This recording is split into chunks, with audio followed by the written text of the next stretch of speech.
My sister stole my fiancé 2 days before our wedding. You were never good enough for him anyway, you're just a failure, she laughed in my face. At their engagement party, I handed her a beautifully wrapped gift box. When she opened it, the entire room went silent. Hello everyone. Thank you for being here with me today. Before I begin my story, I'd love to know which city you're joining us from. Please feel free to share in the comments. Now, let me take you into this story.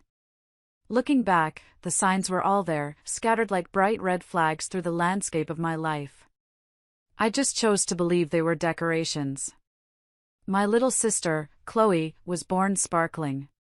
While I was the quiet, steady earth, Chloe was a firework, dazzling, captivating, and leaving a trail of smoke in her wake. In our family photo albums, I'm the one blinking or with an awkward half-smile, while she's beaming directly at the camera, a born star. She was the golden child, a role she played to perfection, and I was, her shadow, the one who provided the contrast to make her shine brighter. Our childhood was a training ground for her particular set of skills. It started small, as these things always do. My favorite lavender sweater, the one I'd saved up for weeks to buy, would disappear from my closet and reappear on her at school a week later, slightly stretched out. When I'd confront her, she'd flutter her eyelashes and say, "Oh, I thought you said I could borrow it." "I'm so sorry, Ellie." My mom would just smile and say, "Sharing is caring, girls." But it was never a two-way street. My 8th birthday party is a core memory. I had a beautiful cake with pink roses and 8 candles. As everyone sang happy birthday, just as I took a deep breath to make my wish, Chloe leaned in from beside me and blew them all out with one big puff. She giggled, I helped. The whole party laughed, charmed by the cute 4-year-old. My parents just ruffled her hair. I remember standing there, my wish gone, the smoke from the candles stinging my eyes, and feeling utterly invisible. As we got older, her targets became more significant. My best friend in middle school, Sarah, suddenly started spending all her time at Chloe's house. When I asked why, Sarah couldn't meet my eyes and mumbled something about me being too serious lately. Years later, she admitted Chloe had told her I was spreading rumors about her behind her back. But by then, the damage was done. It was the boys, though, that's where she really honed her craft. I'll never forget when I was 16. I had a massive, all-consuming crush on a boy named Mark Rylance. He was sweet and a little shy, captain of the football team, a classic high school dream. After weeks of awkward conversations by our lockers, he finally asked me to the prom. I was ecstatic. I spent a whole weekend with my mom finding the perfect dress, a simple, elegant navy blue one. I felt beautiful in it. Then, 2 days before the dance, Mark came up to me, his face pale, unable to meet my eyes. He mumbled something about a misunderstanding and told me he was taking Chloe instead. Just like that. I didn't even go to the prom. I stayed home and watched them in my friends' photos online, Chloe radiant in a glittering silver dress, her arm possessively around his. Mark just looked confused. I cried for a week.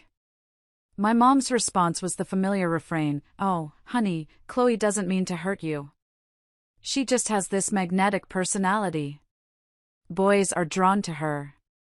It was never Chloe's fault, it was just a side effect of her brilliance. Then came college. I was determined to put some real distance between us, so I went to a university 4 states away. I met a guy named David, an art history major who was thoughtful and kind. We were serious. We talked about the future. For my junior year, I got the opportunity to study abroad in Spain. It was the dream of a lifetime. We promised to make it work. When I came home 6 months later, tanned and full of stories, I found out Chloe had moved in with him. Moved in. Her excuse? She was helping him through a bout of depression after his dog died. My dad sat me down for the talk. "Your sister's not malicious, Eleanor," he said, with a tired sigh, as if I was the one causing the problem. "She's just young and doesn't think things through." But she did think things through. That was her secret weapon. She thought everything through with the precision of a military general. I knew this for a fact because when I was 15, during a rare moment of rebellion, I'd snooped in her room and found her diary. I know I shouldn't have, but I couldn't resist. It was a pink leather-bound book with a flimsy lock I picked with a bobby pin. It was filled with these detailed, chilling plans for systematically taking over my life. There was a whole entry about Mark Rylance. It said, "Eleanor's so boring. She looks at him like he's a god. I bet I can get him to notice me in one conversation. He's too good for her anyway. She doesn't appreciate what she has." Another entry detailed a plan to befriend Sarah to isolate me. Reading those words felt like being struck by lightning. This wasn't carelessness, it was calculated cruelty. That diary was the reason I moved out the second I graduated. I got my own tiny apartment, started my nursing career, and built a life that was finally, blessedly, my own. And for a while, it worked. I was happy. And then, I met Ryan. I truly believed Ryan was different. For 4 years, I believed it with every fiber of my being. He was my anchor, the one person who seemed immune to Chloe's particular brand of poison. We'd been together for 4 years and engaged for 8 blissful months. We met at Gino's, a cozy little Italian place where I was waitressing to pay my way through nursing school. He was a line cook, always intense and focused, with these big, beautiful dreams that were way bigger than his paycheck. I was drawn to his passion. He was drawn to my calm. Our first date was after a grueling Saturday night shift. We were both exhausted and smelled like garlic, but we sat in an all-night diner and talked until the sun came up. He told me about his dream of opening a restaurant that felt like a Sunday dinner at his grandmother's house. I told him about my dream of becoming a head nurse. He didn't laugh or dismiss it, he asked questions. He saw me. He loved how I made him laugh, especially when things went wrong. I remember one night, it was almost 2 a.m., and he completely scorched a new batch of bolognese he was perfecting. The whole kitchen smelled like burnt tomatoes and despair. I was long off the clock, but I stayed. I grabbed a scraper and a bucket of soapy water and helped him clean the giant stockpot while he started over. He looked at me that night, with flour on his cheek and dark circles under his eyes, and said, "You're the only person who sees the me I'm trying to become." He loved that I supported his dream. I mean, I really supported it. His dream became my dream. When the banks wouldn't give him a business loan, not enough collateral, not enough history, I didn't hesitate. I remember walking to my bank on my lunch break. The teller, a nice woman named Martha, knew me by name. "Big withdrawal today, Eleanor," she said, looking at the slip. "Everything okay?" I just smiled and told her it was for an investment in my future. $23,000. It was every penny I had, money I'd saved working 60-hour weeks as a nursing assistant, picking up every miserable holiday shift, brown bagging my lunch every single day. It was my safety net. But I transferred it all to his account. The sign was going to say Patterson's Place, but in my heart, it was our place. He loved that I believed in him, especially when his own family didn't. His father was a hard man, a finance guy who thought culinary school was a joke. I'll never forget one particularly awful dinner at their house. His father spent the whole meal making passive-aggressive remarks about Ryan's hobby and his low salary, constantly comparing him to his older brother, a successful lawyer.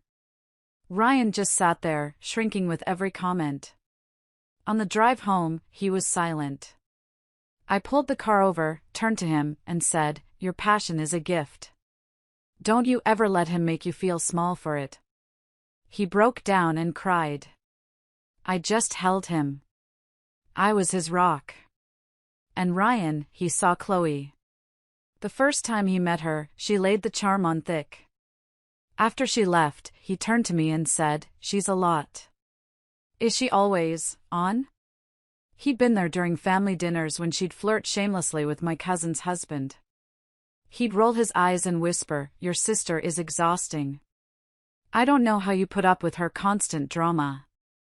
He saw it. He was my safe harbor. He was the one man my sister couldn't touch. Or so I thought. As the wedding got closer, Chloe, in her self-appointed role as maid of honor, became a whirlwind of opinions. The flowers I'd chosen, white roses and baby's breath, because they reminded me of our grandmother's garden, were a little dated, don't you think? The venue was charming, but a bit small for their side of the family.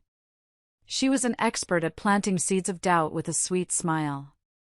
The dress shopping day was a masterclass in her technique. I'd found the dress. A beautiful, vintage-inspired A-line gown with hand-sewn pearls on the bodice. It was elegant, timeless, and it felt like me. When I came out of the dressing room, my mom teared up. But Chloe just tilted her head, a thoughtful frown on her face. "Oh, it's very practical, Eleanor," she said, her voice full of false sincerity. "It's lovely. But don't you want something that, makes Ryan's jaw drop when he sees you? Something with a little more drama?" She then pulled out a slinky, backless mermaid gown covered in sequins. "You want him to be excited," she'd whispered, "not comfortable." For a moment, her words hit their mark, a familiar pang of insecurity. But I held my ground. "I love this one," I said firmly. She just shrugged, a little smirk playing on her lips. The real warning sign, the one that now screams at me in my memory, was the rehearsal dinner. We'd rented the private dining room at Bella Vista, the restaurant where Ryan and I had our first official date. It was supposed to be our special place. Chloe insisted on arranging the seating chart, and of course, she'd placed herself directly across from Ryan.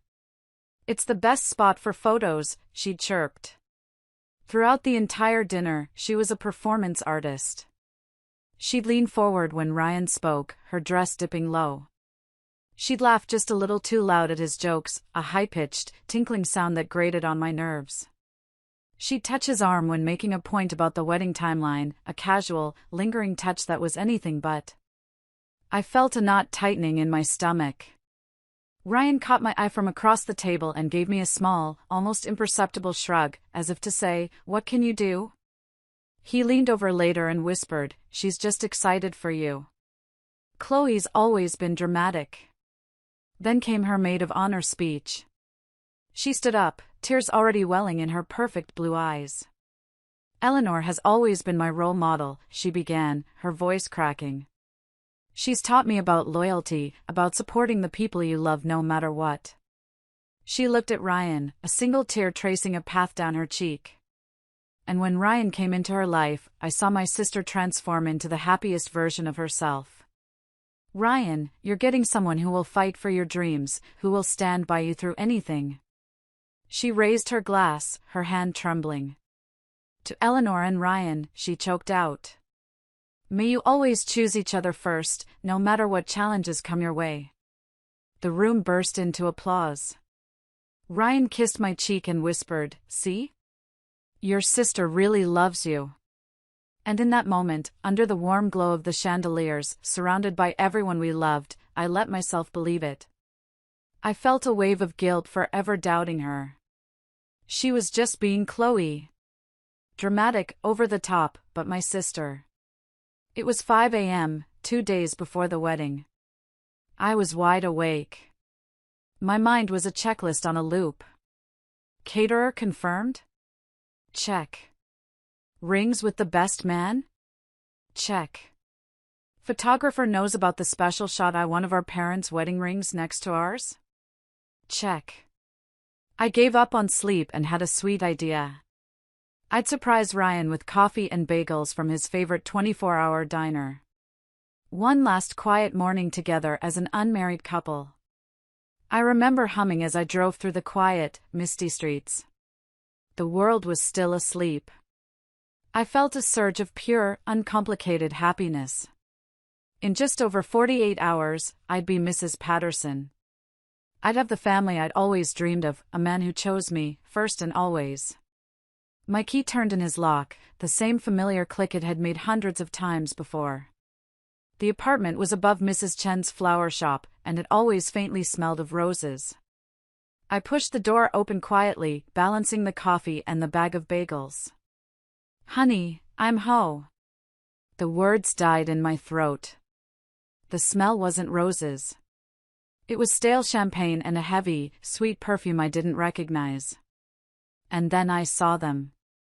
In his bed. My sister, Chloe, and my fiancé, Ryan. My mind couldn't process it at first.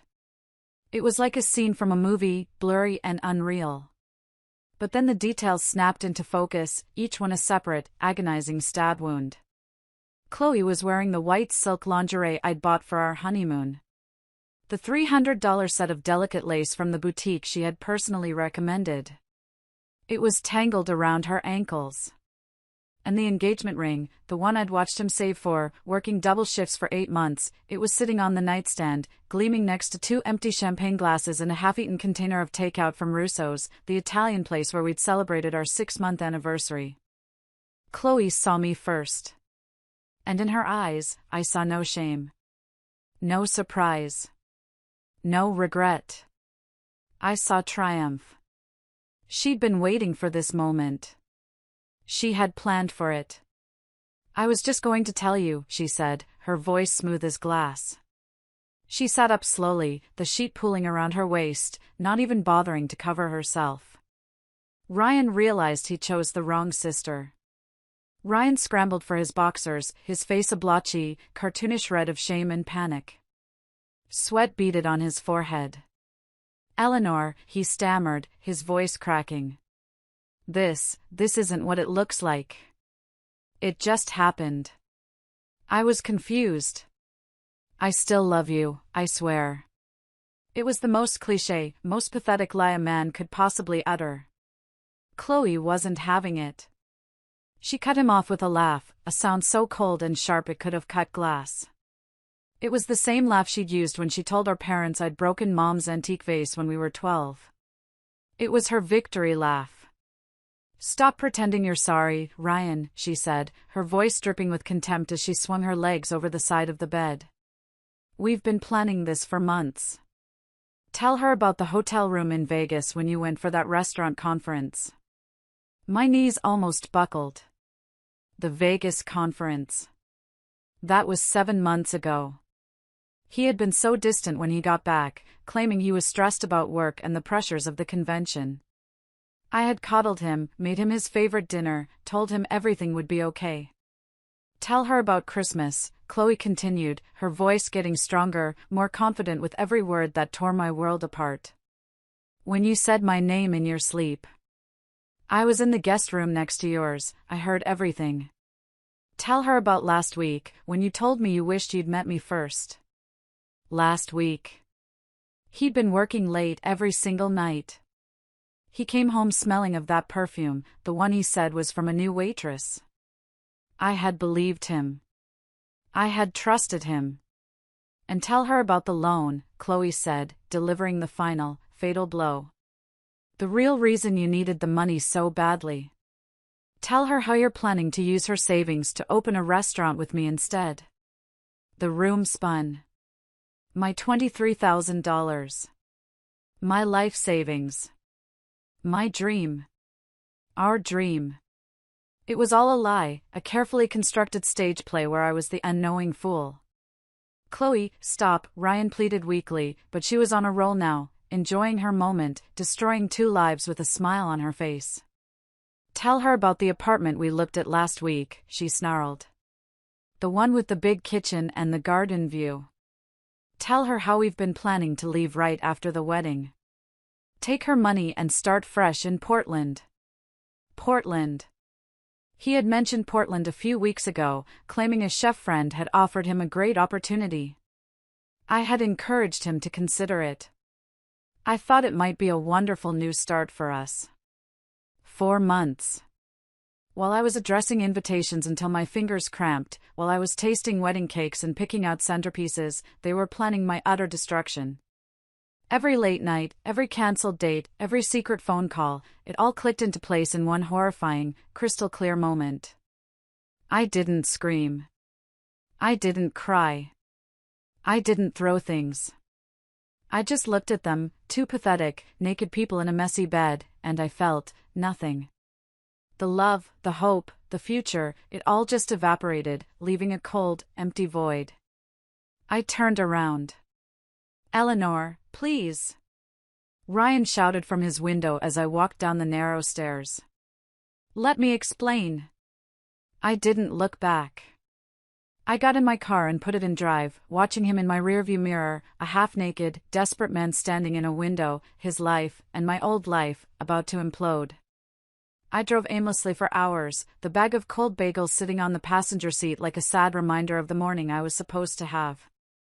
Eventually, I found myself parked at Sunset Beach, the exact spot where Ryan had proposed 13 months earlier. The memory was so vivid it felt like a ghost was sitting next to me. He had planned this whole elaborate sunset picnic, with my favorite Thai food and a playlist of all our songs. When he'd gotten down on one knee, his hands shaking as he opened the ring box, he'd talked about building a life together, about how I was his best friend and his future all wrapped into one. "I can't imagine doing any of this without you," he'd said. I sat in my car for 6 hours. The sun climbed higher in the sky, beating down on the windshield. My phone buzzed incessantly. 32 missed calls from Ryan. 15 from Chloe. 10 from my mom. I ignored them all. I should have been a wreck. I should have been curled up in a ball, sobbing my heart out. But I wasn't. The shock had worn off, and the grief had burned away, leaving something else in its place. Something cold, hard, and clear. A diamond of pure, unadulterated rage. Chloe had taken everything from me my entire life. And each time, I had forgiven her. Because that's what you do. Family is supposed to forgive. But this was different. This wasn't a borrowed sweater or a stolen prom date. This was my future, my money, my entire life that she had gleefully planned to incinerate for her own amusement. And I was done forgiving. I was done crying. I was done being the victim. At 11 a.m., I drove home. I walked into the kitchen to find the exact scene of chaos I expected. Mom was on the phone with the florist, sobbing about losing our deposit. Dad looked 10 years older, his hair a mess as he argued with the caterer about their cancellation policy. "Sweetheart," Mom said when she saw me, her mascara streaked down her cheeks. Ryan called. He explained about the confusion with Chloe. He says it's just cold feet, that these things happen to couples before big commitments. Maybe you two can work it out if you just talk. Even now. Even after hearing what must have been a frantic, lie-filled version of the story from Ryan, their first instinct was to smooth it over. To protect Chloe. To make me the understanding one. I calmly set my purse on the counter. "There's no confusion," I said, my voice so steady it surprised even me. I poured myself a glass of water, my hands not shaking in the slightest. "The wedding is still happening tomorrow. Just not the way anyone expects." I locked myself in my childhood bedroom and got to work. My mind, which had been a fog of pain, was now a razor-sharp instrument. The first call I made was to my cousin, Brendan. Brendan was 3 years older, a tech genius who worked in cybersecurity for a company that protected celebrities from stalkers. More importantly, he had never once fallen for Chloe's manipulative charm. He saw right through her. "I need a favor," I said, the second he answered. "Remember when you said I could ask for anything after I helped you through your divorce?" I'd spent 3 months of my life acting as a paralegal for him, helping him document his ex-wife's affair and her attempts to hide assets. He'd won that messy case, kept his house, and got full custody of his golden retriever, Buddy. He owed me one. "Name it," he said immediately. I told him everything. The affair, the money, the plan to leave me high and dry after taking every penny I had. Brendan listened without interrupting, just making these low, disgusted sounds on the other end of the line. "Those pieces of shit," he said when I finished. "What do you need?" "I need to know everything," I said, my voice cold. how long this has been going on, what they've been planning. And I need it documented in a way that can't be questioned or denied. And Brendan, it has to be legal. Everything has to be admissible if it comes to that. I wasn't just angry, I was smart. Leave that to me, he said, his voice all business. Give me Ryan's address and phone number. I can have micro cameras installed in his apartment within 2 hours. His phone can be cloned if I can get physical access for 30 seconds.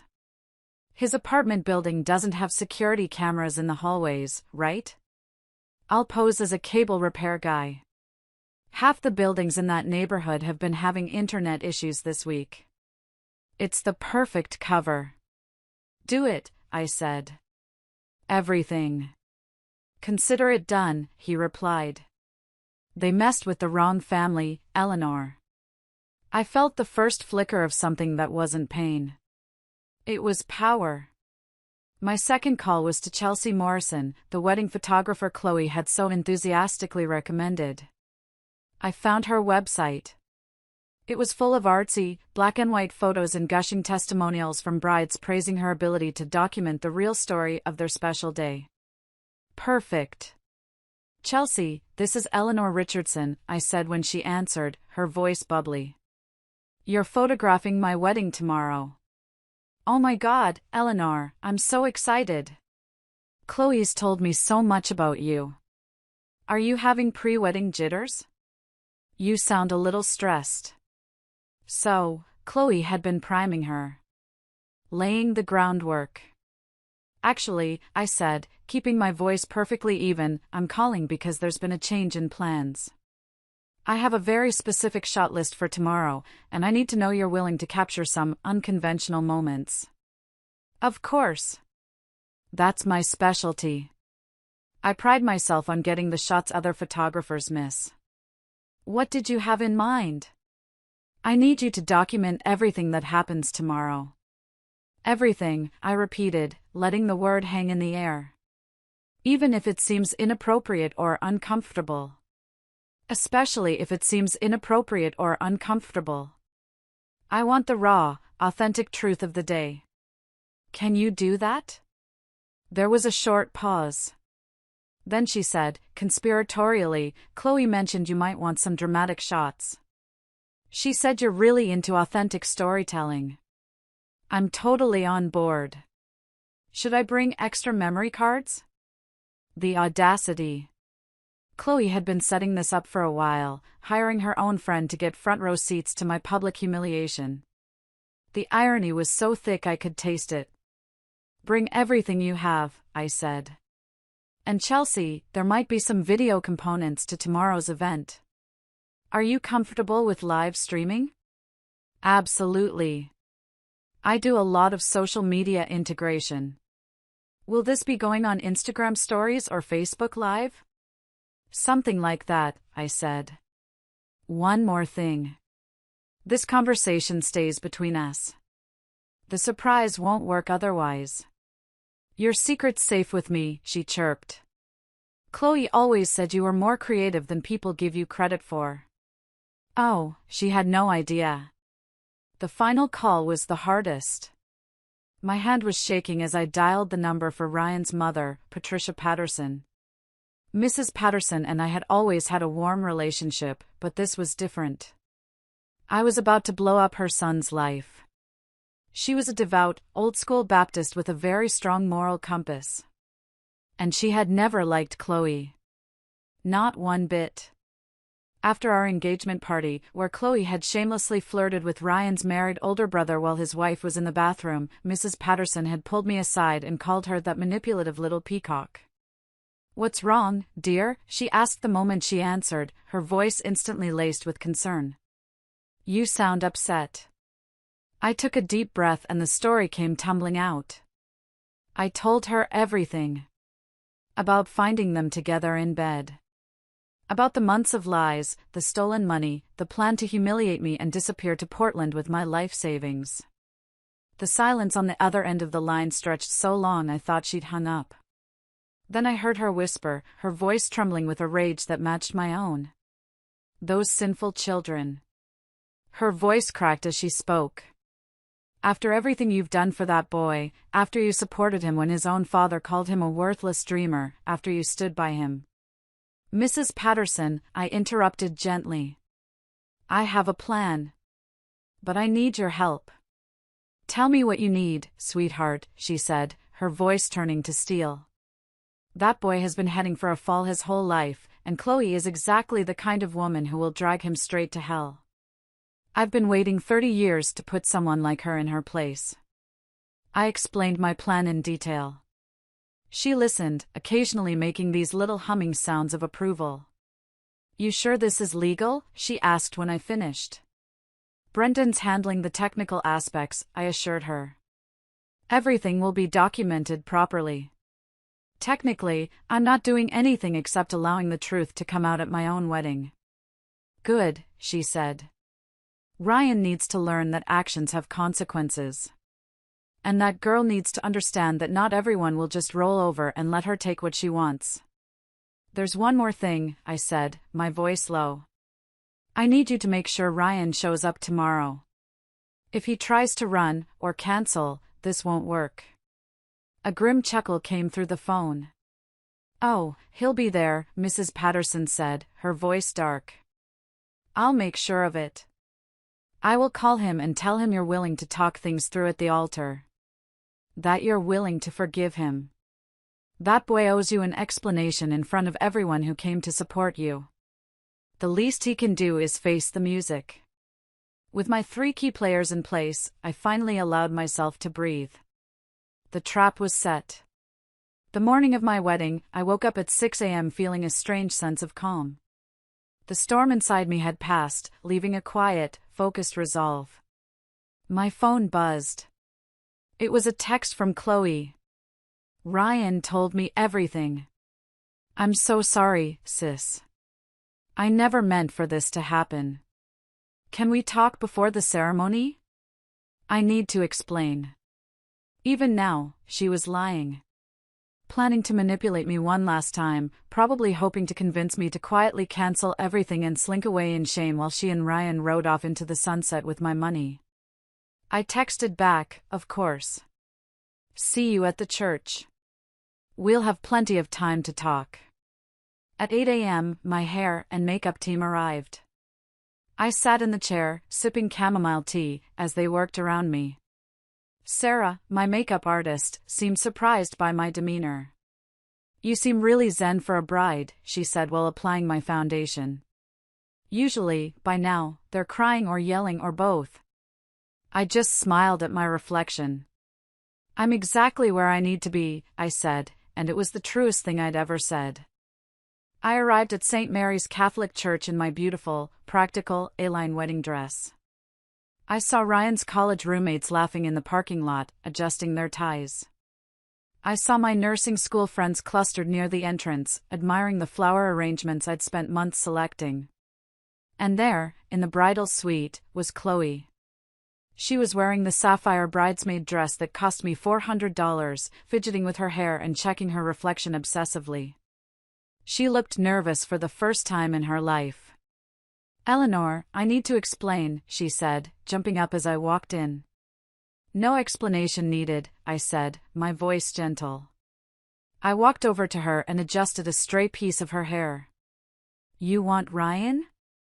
You can have him. Her face lit up with a mixture of relief and pure, unadulterated victory.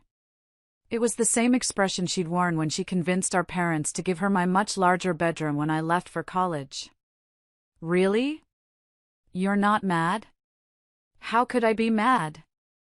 I smiled serenely. You're my sister. If you think Ryan is your soulmate, who am I to stand in the way of true love? She hugged me carefully, trying not to mess up our makeup, and I could feel the smug satisfaction radiating off her. There's just one tiny change to the ceremony, I said casually, helping her touch up her lipstick. Since you two are so in love, I thought you should be the one to walk down the aisle today. The color drained from her face. What do you mean? I've arranged for you to marry Ryan instead, I said, my smile never wavering. Right now. In front of everyone. I could see her mind racing, the gears grinding. This wasn't her plan. She wanted to be the tragic heroine who was swept away by an unexpected love, not the homewrecker who stole her sister's wedding at the altar. If she refused now, in front of everyone, she'd look like a monster. If she accepted, she'd be legally married to Ryan before she could think through the consequences, especially the financial ones. A marriage without a prenuptial agreement was a tricky business, as she herself had planned to use against me. She was trapped in a cage of her own design. 20 minutes later, Chloe stood at the back of St. Mary's. One of our cousins, who was conveniently the same size, had brought her own wedding dress for some pre-ceremony photos, and a few frantic safety pins later, Chloe was a bride. The congregation murmured in confusion as Pastor William stepped to the microphone. Due to unexpected circumstances, he said carefully, reading from the script I'd given him, we are celebrating the union of Ryan Patterson and Chloe Richardson today. The murmurs grew into a low roar. I sat in the front row, next to my horrified and utterly bewildered parents, offering them serene smiles and vague responses about love finding a way. Chloe's smile was brittle as she walked down the aisle to Ryan, who stood at the altar looking like he might actually vomit. He kept glancing at me desperately, his eyes pleading for me to stop this insanity. I just gave him a small, encouraging nod. His mother was glaring at him from the second row, a look of pure steel on her face. He had no choice. Do you, Ryan, take Chloe to be your lawfully wedded wife? Pastor Williams asked. He looked at me one more time. I smiled. I do, he croaked, his voice barely a whisper. Do you, Chloe, take Ryan to be your lawfully wedded husband? Chloe hesitated for just a moment, a flicker of panic in her eyes, probably realizing that for richer or poorer might not work out the way she'd planned. But then she lifted her chin defiantly, putting on the performance of her life. I do. You may kiss the bride. The kiss was awkward and brief, more of a peck than a passionate embrace.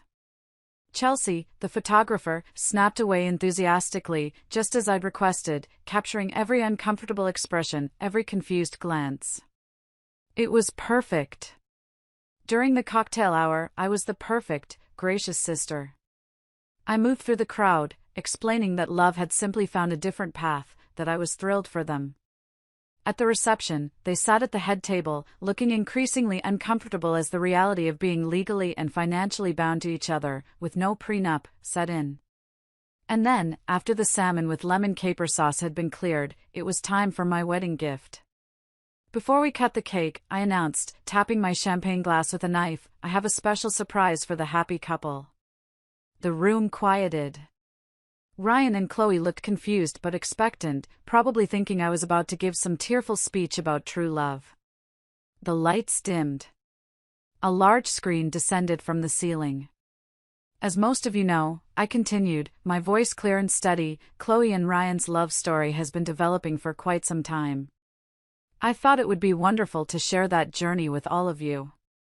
The video began. It was them. In Ryan's apartment, in crystal clear HD, from 3 months ago. Brendan's hidden cameras had captured everything. The first clip showed them laughing in bed. Eleanor's always been so trusting, Chloe said, stretched out naked on my fiancé's bed. She has no idea we've been planning this since March. The room went dead silent. You could hear the collective gasp of 200 shocked guests. Tell me again about the money, Ryan said on screen, running his hands down her body. 23,000, she purred. Once we're married and moved to Portland, she'll never be able to touch it. It will be legally half yours. A good divorce lawyer will make sure of that. The video continued, a montage of their deceit. Chloe trying on my wedding dress in his apartment, twirling in front of the mirror and laughing. Ryan in his boxers, practicing his breakup speech. The most damning clip was from just a week ago. Chloe, on the phone with a friend.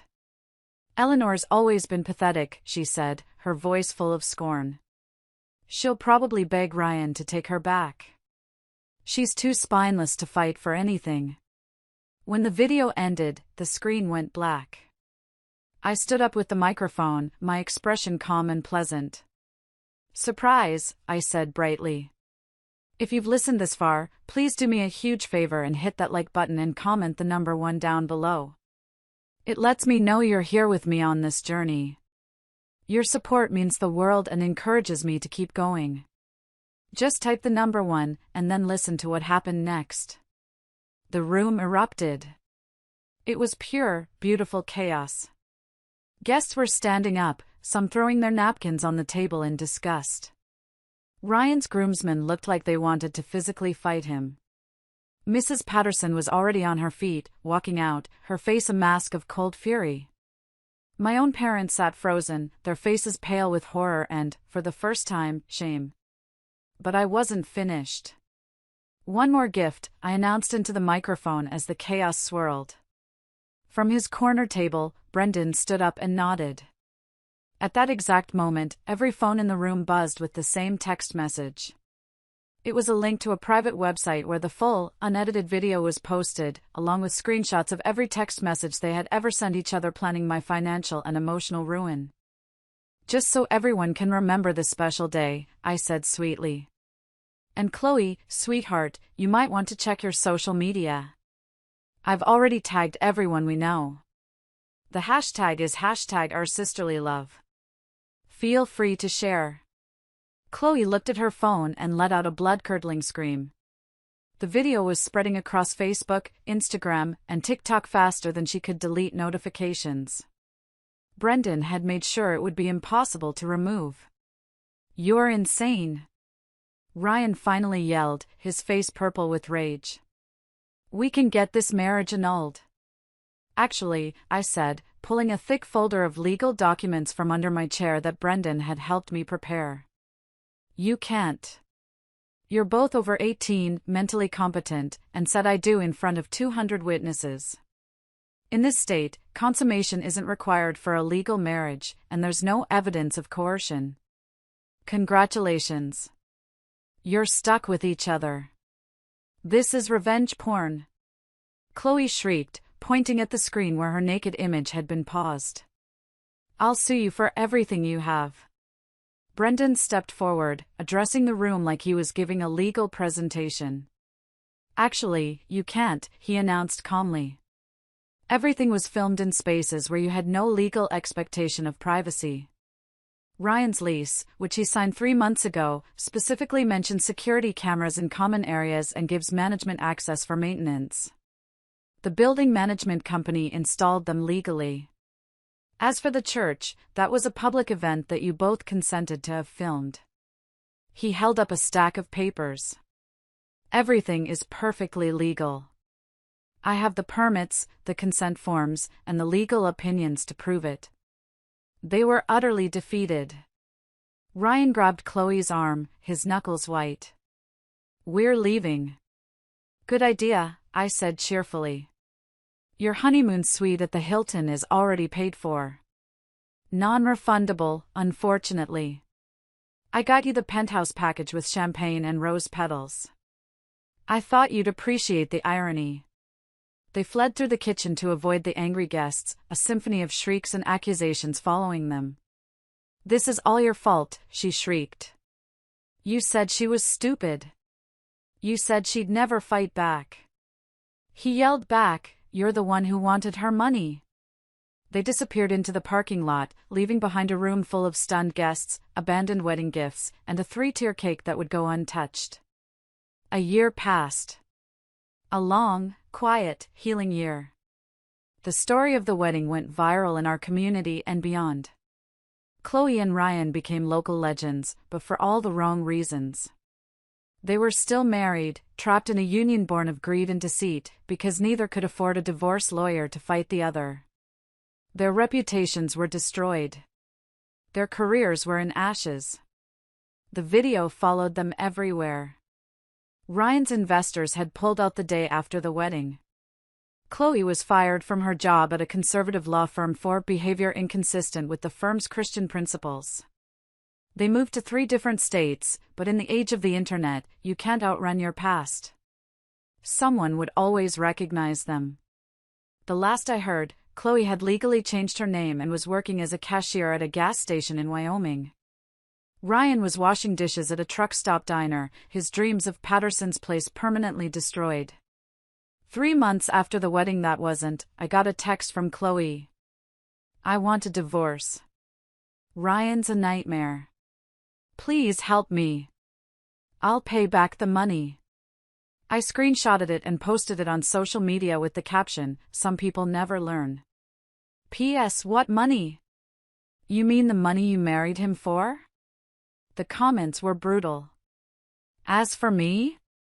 The first few weeks were weird. The adrenaline wore off, and I was left with the quiet wreckage. I spent a lot of time just walking on the beach. I didn't answer my phone much. My parents tried to apologize, but it was too little, too late. The trust was gone. But slowly, I started to rebuild. I took that $23,000, my restaurant fund, and invested it in myself. I started my own nursing consulting business, helping hospitals improve their patient care protocols. It took off. It turns out, when you stop pouring all your energy into someone else's dream, you have a lot left over for your own. And Brendan, he was my rock. He was there through all of it. He helped me sort through the legal mess, he listened to me cry, and he made me laugh again. Our friendship, built on a foundation of loyalty and respect, slowly blossomed into something deeper. Last month, Brendan proposed. We were sitting on that same beach, Sunset Beach, watching the waves. He didn't have an elaborate speech. He just took my hand and said, "You know, I fell in love with you during the planning phase of your revenge. Watching you take control of your life like that, it was the sexiest thing I've ever seen. Eleanor, you're the strongest person I know. Will you marry me?" Of course, I said yes. A few weeks ago, a bitter congratulations card from Chloe arrived at my parents' house. It just said, "Hope your marriage lasts longer than your capacity for forgiveness." I sent back a simple reply, "It will." I finally learned to choose people who choose me first. Our wedding is next spring. It's going to be small, just our closest friends and family. Everyone who was at the first wedding is invited, and they are all thrilled to celebrate a real love story this time. Mrs. Patterson will be walking me down the aisle. All the vendors from the original wedding, the florist, the caterer, even Chelsea, the photographer, have offered their services for free. They all want to be part of a real celebration after being unwitting participants in Chloe and Ryan's deception. The cake designer told me, this time, we're making something sweet enough to wash away the bitter taste of last year's disaster. I couldn't agree more. And you know the best part? Brendan has already promised to live stream the whole thing. The hashtag? #TrueAreaLove. I'm sure my sister will be watching. After all, she loves a good story. Thank you all for listening to me, for letting me share this. If you've ever been through something like this, know that you are not alone, and you are stronger than you think. Don't forget to like and subscribe, and I'll see you in the next one.